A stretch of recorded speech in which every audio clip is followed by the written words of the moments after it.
जिंदगी हमें एक अनोखे सफर पे ले जाती है। ये सफर कभी सीधा नहीं होता, बल्कि हर मोड़ पर नए रंग दिखाता है, नए रास्ते खोलता है। हर कदम पर एक नई कहानी, एक नया अनुभव हमें मिलता है। हम मेहनत करते हैं, सपने देखते हैं और कभी-कभी अपनी सोच से भी बढ़कर हासिल कर लेते हैं। ये सफलता हमें गर्व से भर देती है और हम अपने सपनों को हकीकत में बदलते देखते हैं। लेकिन जिंदगी में चाहे हम कितनी ही दूर क्यों न चले जाएं, ये याद रखना बहुत जरूरी है कि हम कहां से आए हैं। अपनी यादों को याद रखना, अपने बचपन की यादों को संभल के रखना, ये सब हमें अपने असली रूप से जोड़ता है। हमारी जगहें, हमारी शुरुआत, वही तो हमें बनाती हैं। ये जगहें हमें मजबूती देती हैं, हमें याद दिलाती हैं कि हमने अपनी पहचान कैसे बनाई। ये हमें उन कठिनाइयों, खुशियों और सीख की याद दिलाती है जो हमने अपने सफर में महसूस की है। हर एक पल, हर एक अनुभव हमें कुछ नया सिखाता है, हमें और भी मजबूत बनाता है। अपनी यादों को भूल जाने से एक शून्यता महसूस होती है। अपने असली स्वरूप से हम डिस्कनेक्ट हो जाते हैं। ये शून्यता हमें अंदर से खोखला कर देती है और हम अपने अस्तित्व को खो देते हैं। इसलिए अपनी यादों को याद रखना, अपने सफर को याद रखना, ये सब बहुत जरूरी है। मैं हाल ही में एक ऐसे शख्स से मिला जो जमीन से जुड़े रहने की ये खूबसूरत अदा रखते हैं। उनकी आंखों में एक अलग ही चमक थी, जो उनकी जिंदगी के अनुभव और ज्ञान को दर्शाती थी। बंगलोर के एक ट्रिप पर मैंने एक ऑटो रिक्शा लिया। शहर की रौनक और भीड़ भाड़ के बीच ये सफर कुछ अलग ही था। जैसे ही हमने शहर की भीड़ भाड़ वाली सड़कों पर सफर किया, मैं ड्राइवर के शांत स्वभाव और समझदार आंखों को देखकर प्रभावित हुए बिना न रह सका। उनकी आंखों में एक कहानी थी जो सुनने लायक थी। वो बहुत अच्छी तरह से बोल रहे थे, शहर की प्रगति और चुनौतियों पर अपने विचार शेयर कर रहे थे। उनकी बातें सुनकर ऐसा लगा जैसे वो सिर्फ एक ड्राइवर नहीं, बल्कि एक सोचने वाला व्यक्ति हैं। उनकी बातों में रुचि लेते हुए मैंने बातचीत शुरू की। उन्होंने अपनी जिंदगी के कई पहलुओं को मेरे साथ शेयर किया जो बहुत ही प्रेरणादायक थे।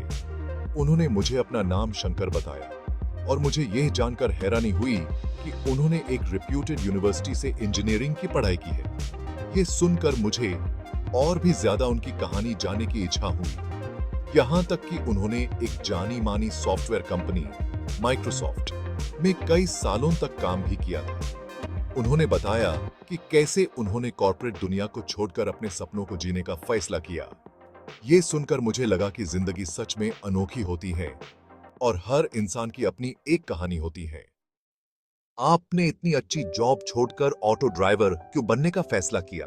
मैं अपनी उत्सुकता रोक नहीं पाया और पूछ ही बैठा। ये सवाल मेरे मन में कब से था और आज मौका मिला तो पूछ ही लिया। शंकर मुस्कुराए। मैडम, उन्होंने जवाब दिया, मेरे पिताजी एक ऑटो ड्राइवर थे। उन्होंने अपनी जिंदगी इस पेशे को समर्पित की थी। उन्होंने मुझे अच्छी परवरिश दी, मुझे बेहतर जिंदगी देने के लिए दिन रात मेहनत की। उनकी मेहनत और समर्पण ने मुझे ये सब कुछ दिया है। जब वो हमें छोड़कर चले गए तो मुझे उनकी विरासत को आगे बढ़ाने की जिम्मेदारी महसूस हुई। उनका सपना था कि मैं कुछ बड़ा करूं, लेकिन उनकी यादों को जीवित रखना भी जरूरी था। लेकिन आपके करियर का क्या? आपकी एम्बिशंस का क्या? मैंने सवाल किया। आपने इतनी मेहनत से पढ़ाई की, इतनी अच्छी नौकरी हासिल की थी। मैडम, उन्होंने कहा, मेरी पढ़ाई ने मुझे ज्ञान दिया है, लेकिन मेरी परवरिश ने मुझे विनम्रता और मेहनत का महत्व सिखाया है। पढ़ाई से मुझे समझ आई, लेकिन परवरिश ने मुझे इंसान बनाया। मैं संतुष्ट हूं, मैं अपना मालिक हूं और अपने परिवार का ख्याल रखने में सक्षम हूं। ये जिंदगी मेरी अपनी है और इसमें मैं खुश हूं। अपने पिताजी की यादों को जीवित रखते हुए मैं अपने परिवार को भी संभाल रहा हूं। शंकर के शब्दों ने मुझ पर गहरी छप छोड़ी। ऐसे दौर में जहां सभी पद और उपलब्धियों के पीछे भागते हैं, उन्होंने एक अलग रास्ता चुना, विनम्रता और खुद को जानने का रास्ता। उन्होंने एक ऐसे पेशे में शन और लक्ष्य पाया जिसे अक्सर नीचा समझा जाता है। उनकी कहानी एक याद दिलाती है कि सफलता सोसाइटल स्टैंडर्ड से नहीं बल्कि हमारे अपने मूल्यों और सिद्धांतों से डिफाइन होती है। शंकर की कहानी हम सभी के लिए एक प्रेरणा है। आइए हम अपनी जादू को याद रखें, विनम्रता अपनाएं और अपने आसपास की दुनिया पर सकारात्मक असर डालने की कोशिश करें। चाहे वो छोटे छोटे अच्छे कामों से हो या सेवा के बड़े बड़े कार्यों से, हम में से हर एक में देश निर्मल और खुद को बेहतर बनाने की क्षमता है। आइए हम वो बदलाव बने जो हम दुनिया में देखना चाहते हैं।